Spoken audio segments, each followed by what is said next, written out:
Whitehall 1212.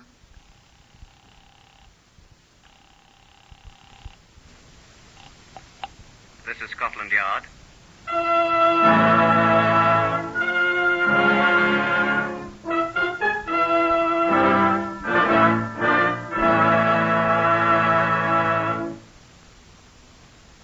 For the first time in its history, Scotland Yard opens its official files to bring you the true stories of some of its most baffling cases. These are the true stories. The plain, unvarnished facts, just as they occurred, reenacted for you by an all-British cast. Only the names of the participants have for obvious reasons been changed. The broadcasts are presented with the full cooperation of Scotland Yard. Research for Whitehall 1212 is provided by Percy Hoskins, Chief Crime Reporter for the London Daily Express. The stories for radio are written and directed by Wyllis Cooper. The voice you will now hear is that of Chief Superintendent John Davidson, custodian of the famous Black Museum of Scotland Yard. Good afternoon. This curious object, curious unless you happen to belong to the fraternity of the Green Thumb, is not in the strictest sense a lethal weapon, but like most implements of husbandry, it's quite simple to make it lethal. This thing, if I may be permitted the somewhat citified form of nomenclature, is used in the eradication of weeds in a garden or elsewhere. It operates something like this, I'm given to understand. A certain substance, a powder, is placed in here. The nozzle, observe the nozzle, is then placed in juxtaposition with the aforesaid weed. The handle here is pushed vigorously, like this, and a cloud of the substance is ejected onto the weed, which thereupon perishes miserably. Such a device could be, and sometimes is indeed, equally fatal to human beings, for the powder it dispenses is arsenic. Inasmuch as the former owner is no longer extant, having been hanged by the neck until dead, I shall ask Superintendent Frederick George Abbott to relate the essential facts of case number 87-300. Since Superintendent Abbott has been retired from the CID for many years and is now in poor health, you will hear his voice as it must have sounded at the time of this case some 30 years ago.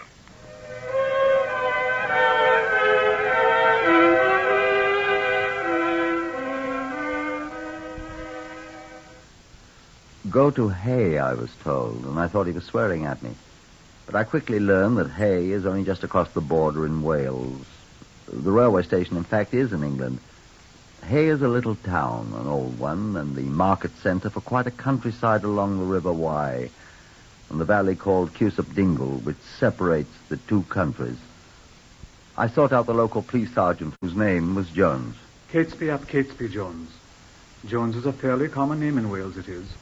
But there are not so many of the ap Catesbys, I will assure you. Oh? I have lived here in Hay all of my life. Then I take it that you know this chap quite well. Yes, I know the foreigner quite well. Foreigner?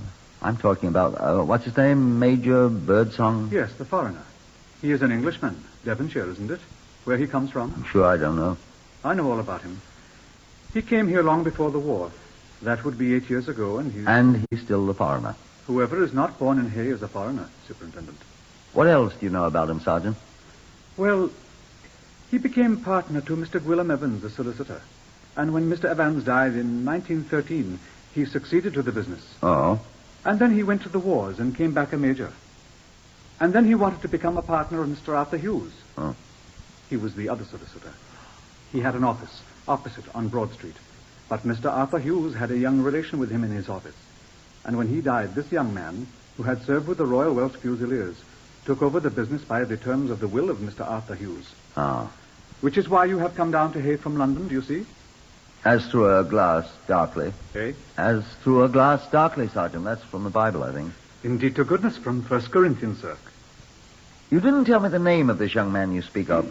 Oh, for heaven's sake, he is Mr. Owen Davies, who came so near being the late Mr. Owen Davies. I thought it was a maid in Davies' house who almost died. That is true, of course. But if Mr. Owen Davies had eaten one of the chocolates, he might have been made ill, and he might have died, Superintendent. But he didn't. God be thanked.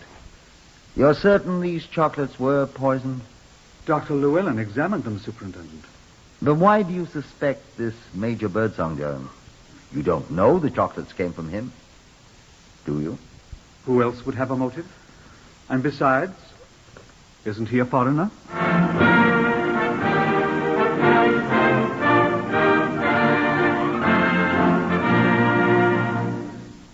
The next order of business, having arrived on the earliest of the 3 trains a day that served the town of Hay, was breakfast.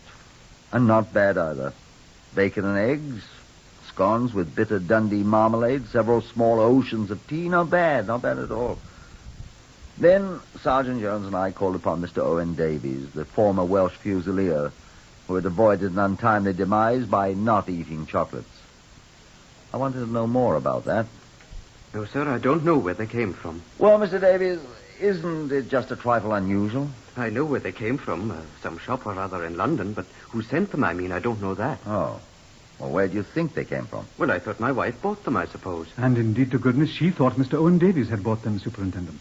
So you tucked into them without asking anyone, eh? I didn't eat any, Superintendent. Neither did my wife. It was the maid, Gladys Powell. The maid, she ate one. And became violently ill. And it was arsenic poisoning Dr. Llewellyn diagnosed, and he called me. Did she die? By the grace of the Lord, no. But she was a very sick little girl. Serves her right. Stealing chocolates. Oh, I'd hardly call that stealing, Mr. Davies. She'll not get another opportunity in my house. I sacked her. And what made you suspicious of this other chap, Major Birdsong? Is that his Kindly name? don't pronounce his name so loud, officer. Why not? Can he hear me? He is looking at us this very moment, Superintendent. What? Where? Sit still, I beg you.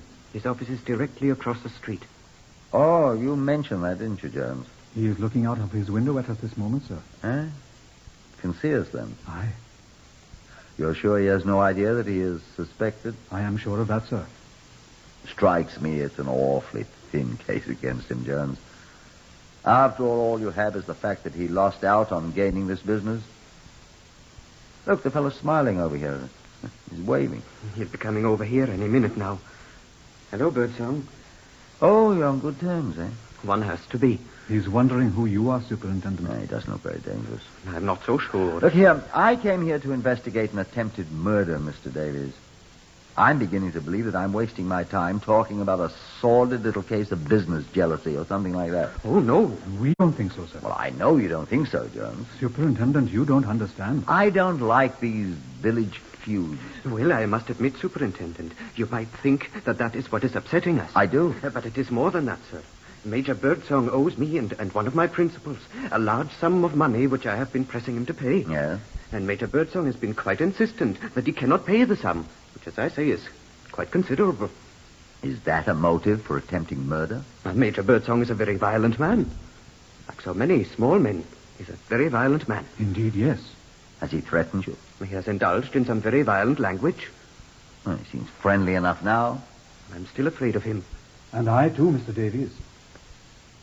May I ask why? It is a long story. Tell us. Well, he lives across the border at Mayfield and Cusack Dingle. Across the border, sir, in England. Well, that's not so very reprehensible, Mr. Davies. Except to a Welshman. That's not the point, Superintendent. What is, then? The man has rather extensive lawns and gardens at his home. And to hear him tell it, life with him is a continual battle with weeds. Well, most gardeners... He carries on a continuous war against weeds, quite savage, Superintendent. He works harder destroying weeds than he does at his office. Yes, with arsenic, weed killer, Superintendent. He's the only man in the village who keeps a stock of pure arsenic on hand, Superintendent. How do you know that? From my father-in-law, the village chemist, who sells it to him. Are you happily married, Mr. Davies? Why, I hope you are. Why? You just said that your wife's father also deals in arsenic, sir. In wholesale lots.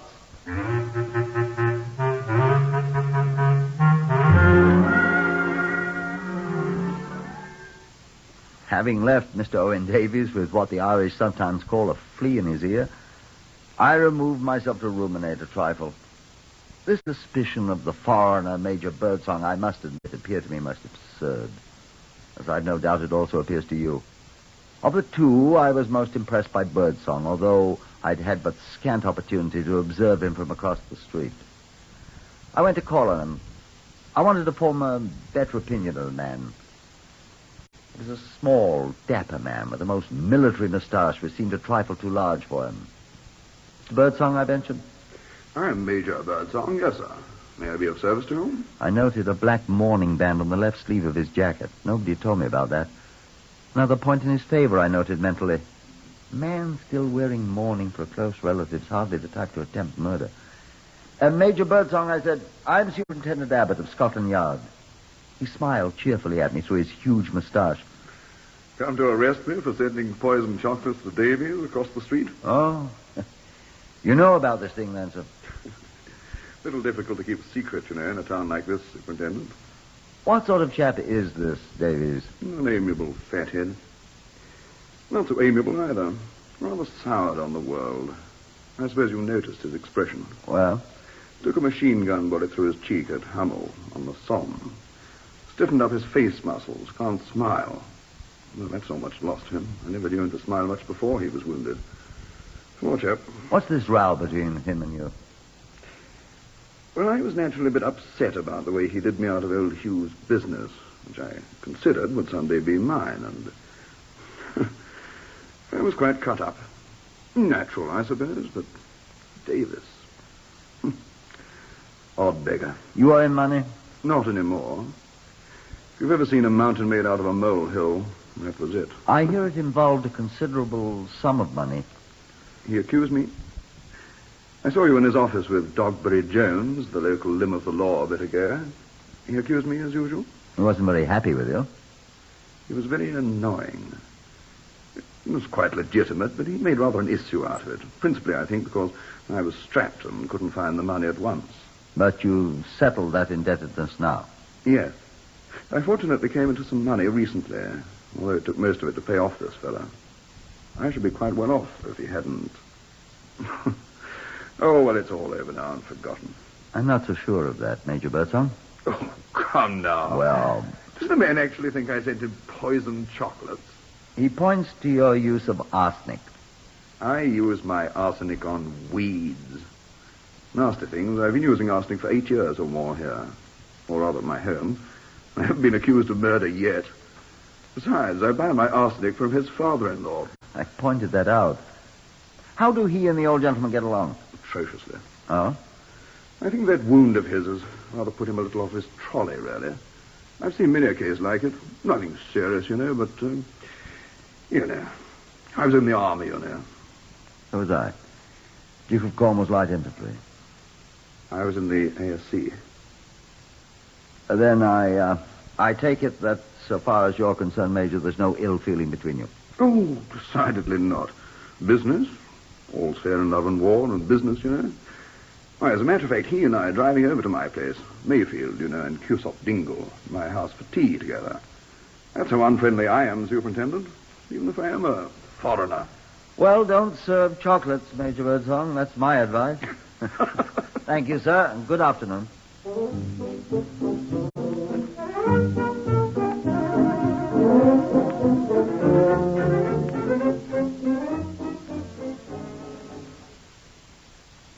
Much later in the afternoon, I sat in the saloon bar of the Red Dragon with Sergeant Catesby, F. Catesby-Jones, and Dr. David Llewellyn, the local doctor who had diagnosed the illness of Davy's maid as arsenic poisoning. We drank sparingly of the local beer. I gather you don't think so much of the case, Superintendent. I've seen and heard very little so far to convince me that your Major Birdsong's a potential murderer, Sergeant Jones. Well, Gladys Powell was certainly poisoned by arsenic, sir, as Dr. Llewellyn can tell you himself. There is no doubt of that, Superintendent. If I had not taken prompt preventive measures, she would be dead this minute, so she would. Who supplied the poison, Doctor? I know of no place in this vicinity where arsenic is kept except at Birdsong's. And the chemist? Well, yes, at the chemist. Who is Owen Davies' father-in-law? That is so. You think Birdsong, though? Don't you, Doctor? Dr. Llewellyn, I'm thinking perhaps Superintendent should know about Mrs. Birdsong. What about her? She died. Is that why he's wearing the mourning band on his sleeve? It is. Recent, then? Quite. Mm-hmm. Did she leave him some money? She did. That is where Major Birdsong got all the money to pay Mr. Owen Davies. And just in time. Oh. What'd she die of? Sergeant, you're not drinking your beer. Pour some of it in my glass. Here, let me get you one. No, this is quite enough. I do not indulge very often. Thank you, Catesby. Here, let me... No, Superintendent, thank you.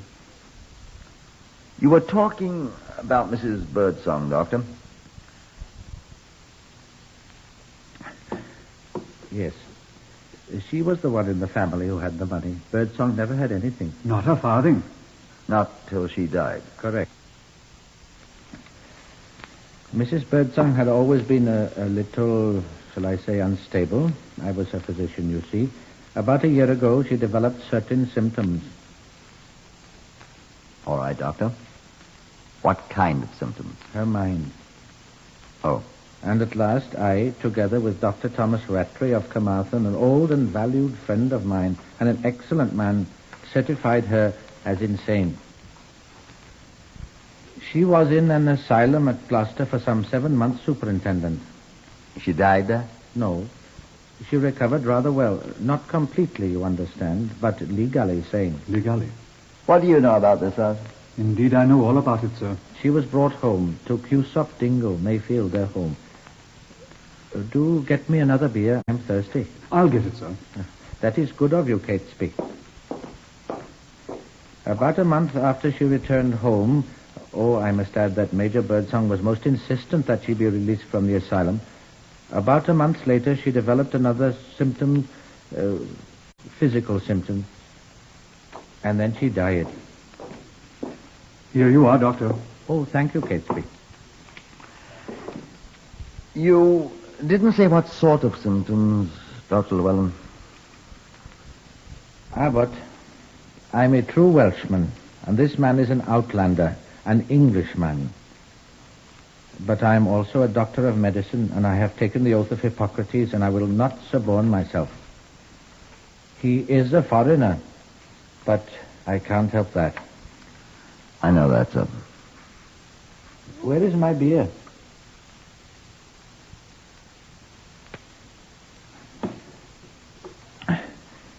When her will was admitted to probate... Just in time, Superintendent. Just in time, leaving him all her money and cutting off the rest of her relations, father, brother, all of them, without a sixpence, 2 things came to light. One, the will was a new one, legal, of course, drawn up only a week after she returned from the asylum. Sergeant Jones, you may tell the superintendent what else was discovered. There are certain irregularities in the witnessing of the document, sir. Indeed, there was a considerable disagreement about it, but it was finally decided that the man had had trouble enough, with his wife insane and then dying. Nothing was said about it. But the evidence is there. Yes, it is. If evidence indeed it be, sir. I'd like you to tell me about those symptoms of Mrs. Birdsong's, Dr. Llewellyn. After carefully going over those symptoms in my mind, as best my memory serves, Yes? and in the light of certain recent occurrences of which you are now aware, Get on with it, Doctor. I am prepared to state that her symptoms might, mind you, have been those of arsenic poisoning. But you cannot prove that, Doctor. A post-mortem examination could, Superintendent. You realize what that would mean?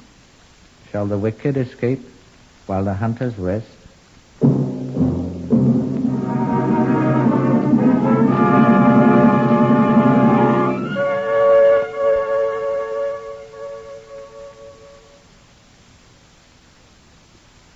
I thought for a long time that night, to the ruin of a good night's sleep, would the Director of Public Prosecutions take seriously the views of this country doctor and this country police sergeant, and order an exhumation and a post-mortem examination of the body of Mrs. Mildred Birdsong? Or would they consider me a gull, a too ready believer in gossip? I fell asleep after a long time, and I was awakened by the clatter of a bell in my ears. Telephone. Hello? Is that Superintendent Abbott? Yes. This is Superintendent Abbott here. Who? Sergeant Catesby up Catesby Jones here, sir. Who? Oh, hello, Jones. What on earth? Sir, I would never think of waking you at this hour of the morning. What time is it? 4:26, sir. 4:26. In the morning? Yes, sir. Sir, I wouldn't have waked you up if it had not been for Dr. Llewellyn, I assure you. Dr. Llewellyn? What's the matter with Dr. He'll talk to you, sir. He's right here, Dr. Llewellyn. Where are you? The police station? Hello, Abbott. That you? Llewellyn here. Yes, this is Abbott, Doctor. What's happened? We're at Mr. Owen Davies' home, Superintendent. Davies? Has he been hurt? No, he is very seriously ill. Ill? What's the matter? I think I got here in time. What's the matter? You remember he went to tea at Major Birdsong's last night, Abbott? Yes, of course. He was taken extremely ill here in his home. But what? He has had nothing whatever to eat since leaving Major Birdsong's home. What are you trying to tell me, Doctor? About his symptoms, Superintendent.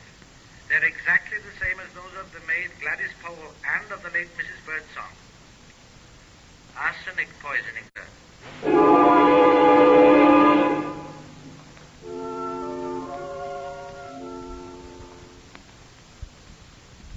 I hurried, of course, to the home of Mr. Owen Davies, who was moaning and feeling very ill indeed. Fortunately, said Dr. Llewellyn to me, arsenic is thrown off quite rapidly from the human body. So he's in scant danger now, but it might very easily have been fatal. You can be certain that this is arsenic poisoning, Doctor? No, I cannot be absolutely certain by what rough and ready tests I've been able to make here, but we'll know very soon. How's that? I've sent Catesby Jones with samples to the Clinical Research Association, and they'll find out for me whether arsenic is present. It couldn't be anything else. He has the symptoms of a severe bilious attack, that's true, but that rapid pulse, that could be arsenic's doing. You're not sure, then? Frankly, no. But you will know? One way or the other before very long. May I talk to him? Yes, of course. Not very long, though, of course. Of course. In here. Well, Davis, what happened to you? Doesn't know anything about your suspicions, does he, Doctor? No, of course not. What happened, Davies? That South Downer tried to poison me. You had tea with him at his home, didn't you? Yes, he had scones. Had what? Scones, you know. Those Scottish cakes. I love the blasted things. That's given me this... Oh! Indigestion. Did he eat any of them, too? Birdsong? Yes. No. I wish he had. Doctor, this is indigestion, isn't it? I'm not going to die, am I, Doctor? Eventually, Owen, but I doubt you will this time. I really thought he did poison me. After all, he did try at once. You really do dislike the man, don't you, Davis? Now, Owen, don't excite yourself now. Come along, Superintendent. We've had long enough with him now. I'm going to be sick. Hand me that basin, Abbott, and get out.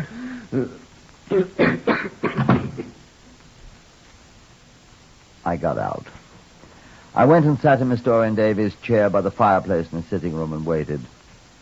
I heard footsteps creaking down the stairway. That was Mrs. Davies, I assumed.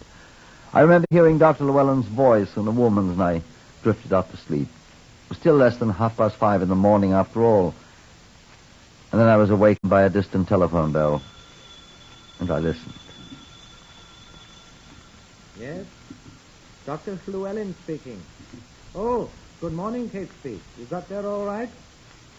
There was someone there. They made their test. What was it? What did they find, Catesby? Good. I'll tell Superintendent Abbott. He'll want to know. I was on my feet before he finished talking. Abbott! What did they find? What I suspected. Arsenic.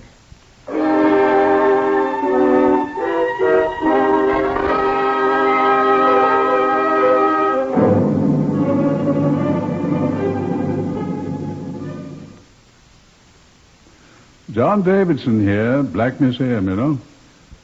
Superintendent Abbott's mind was, of course, made up. He petitioned the Director of Public Prosecutions for an exhumation order on the body of Mrs. Mildred Birdsong.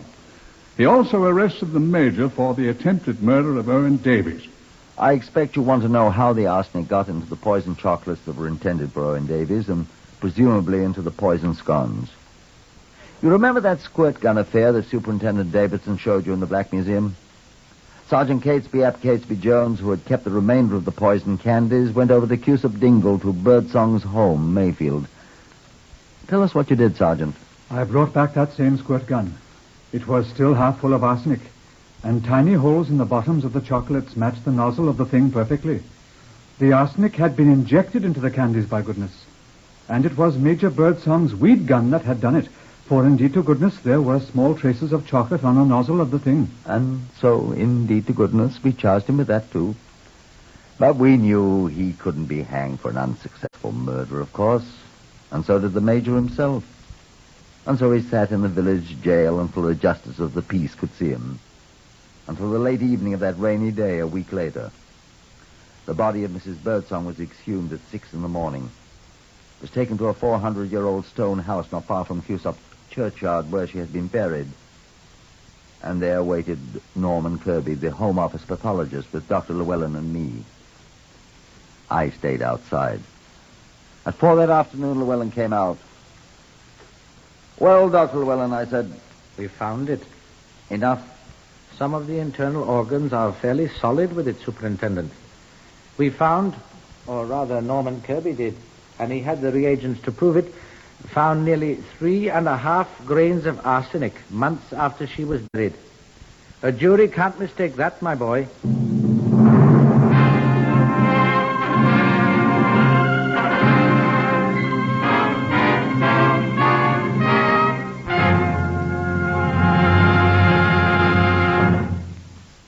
He stood up in the little cell when I opened the door. Albert Birdsong, I said, I arrest you on the charge of the willful murder of your wife, Mildred Clark Birdsong. Quite. And I warn you that anything you say will be taken down in writing and may be used in evidence. Do you have your notebook, Sergeant Jones? Indeed, to goodness I do, sir. I'll make a statement. Yes, I killed her. I killed her because I had to have the money. I had to pay that... No point in calling names, is there? That fellow townsman of mine, Owen Davies. I'm sorry, but she wasn't much use anyway. Her mind, you know. It's a pity, but I had to do it. That's long and short of it. I'm sorry about Davies. I'm sorry I didn't succeed. He richly deserved it. After all, it was on his account I killed Mildred, Inspector. Why not hang him instead?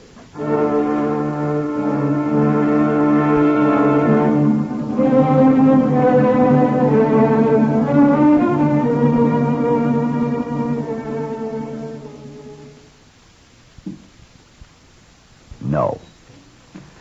The jury at the Summer Assizes at Hereford, the murder was committed at their home in England, not in Wales where his office was situated. That jury recommended that Albert Birdsong himself be hanged. And so he was.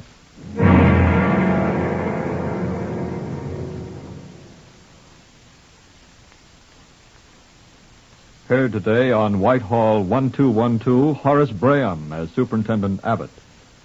Others in the order of their appearance were Harvey Hayes, Winston Ross, Lester Fletcher, Maurice Delamore, and Guy Spall. This is Lionel Rico speaking.